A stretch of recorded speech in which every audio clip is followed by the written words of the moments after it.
तो पूर्व मंत्री अजय चंद्राकर का बयान बीजेपी को अब भारी पड़ रहा है। हालांकि ये पहली बार नहीं है, इससे पहले भी कई बार बीजेपी नेताओं के बोल बिगड़ चुके हैं, लेकिन इस बार कांग्रेस इस बयान को आदिवासियों के अपमान से जोड़कर इसे मुद्दा बना रही है।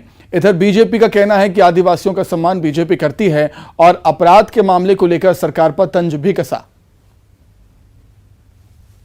मुझे ऐसा लगता है कि जिस प्रकार से कवासी लखमा जी का बयान आते रहता है और उस बयान के ऊपर में सामान्य टिप्पणी जो किए हैं, इतने गंभीरता से उसको लेने की आवश्यकता नहीं है।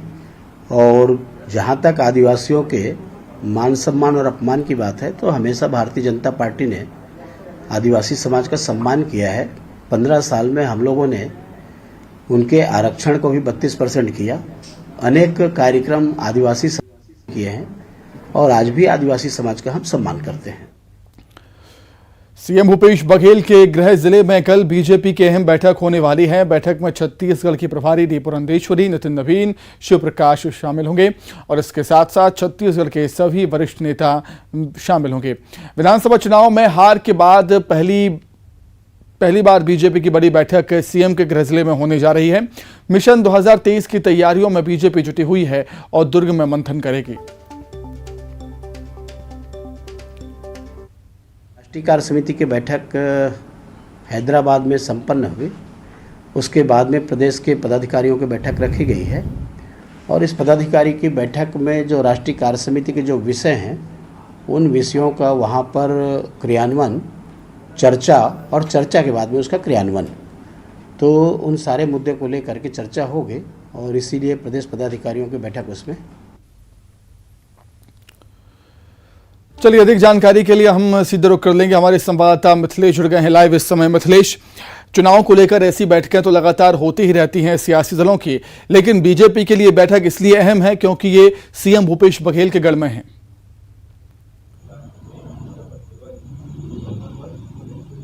निश्चित रूप से भिलाई में जो है वो न सिर्फ मुख्यमंत्री का गढ़ है, बल्कि यहाँ पर 5 मंत्री भी शामिल होते हैं। तो इस वजह से ये दुर्ग जिला काफी महत्वपूर्ण हो जाता है। और जब विधानसभा चुनाव नजदीक हो और इस दौरान में जब प्रदेश कार्य समिति की बैठक आयोजित हो रही हो, तो काफी महत्वपूर्ण हो सकती है।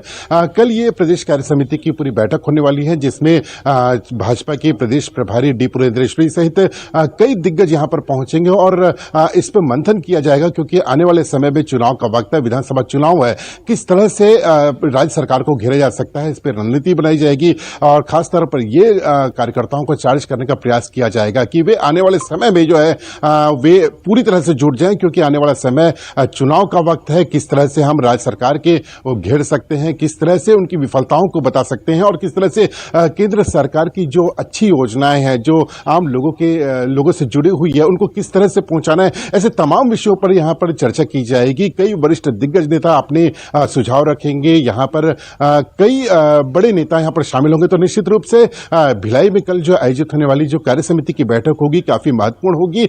सभी की निगाहें इसमें टिकी हुई है, क्योंकि एक काफी महत्वपूर्ण तैयारियां वैसे काफी दिनों से चल रही हैं, लेकिन भाजपा की ये जो बैठक है वो एक तरह से पूरी तरह से चुनाव के लिए आगाज होगा। तो सुमित, कल की बैठक में सभी की निगाहें टिकी हुई है। निश्चित रूप से कई बड़े फैसले लिए जाएंगे, कई बड़े कार्यकर्ताओं को चार्ज करने का प्रयास किया जाएगा।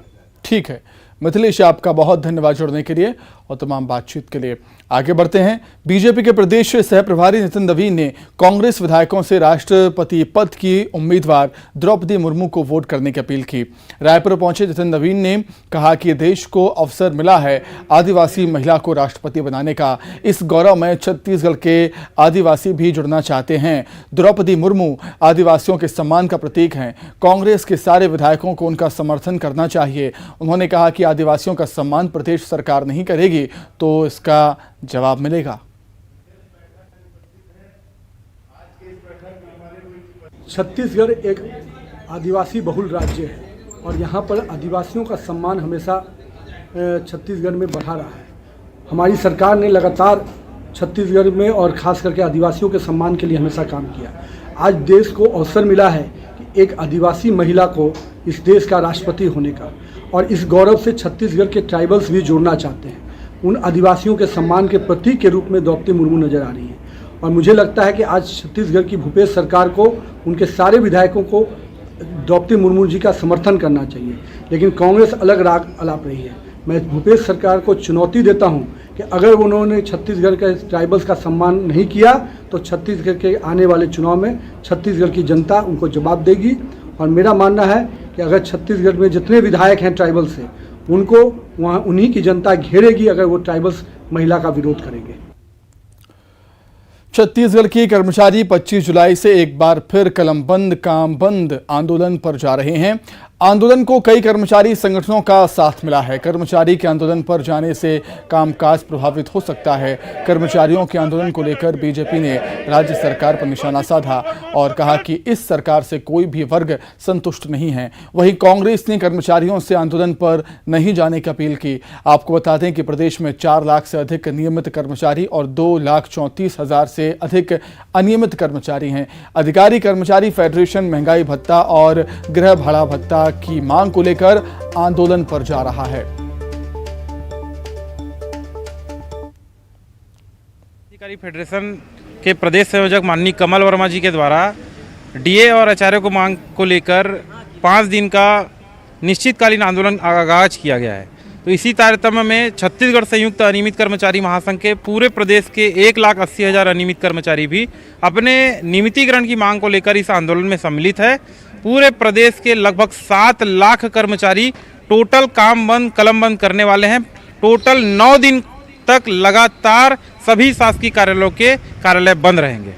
हम 3 साल हो गए, हमसे माननीय मुख्यमंत्री महोदय जी ने वादा किया था कि ये साल किसानों का और नेक्स्ट ईयर जो है वो कर्मचारियों का, लेकिन 3 साल हो गए हमको अभी तक नियमितीकरण नहीं मिला है। हमको बार बार आंदोलन करके उनको ये संदेश देना पड़, उनको याद दिलाना पड़ रहा है कि आपने हमें वादा किया था नियमितीकरण करने का। तो ये हम असमंजस में हैं कि उन्होंने जो कहा था 3 साल हो गए तब भी अभी तक नहीं किए हैं, तो क्या पता आगे करेंगे कि नहीं। तो हमको मजबूरी में आंदोलन करना पड़ रहा है। मुझे ऐसा लगता है कि जिन वादों के साथ में प्रदेश में कांग्रेस ने सरकार बनाई थी, 3.5 वर्षों के बाद में कहा जा सकता है कि प्रदेश का कोई ऐसा वर्ग नहीं है, कोई ऐसा वर्ग है नहीं है जो इस सरकार से खुश है। कुछ लोग हैं जो आंदोलन करते हैं और आंदोलन के लिए कर्मचारियों को उकसाते हैं। हम उनसे आग्रह करते हैं कि यह उचित नहीं है। जो सरकार लगातार आपके हित में निर्णय ले रही है, लगातार आपके पक्ष में फैसला कर रही है, सरकार को अवसर देना चाहिए।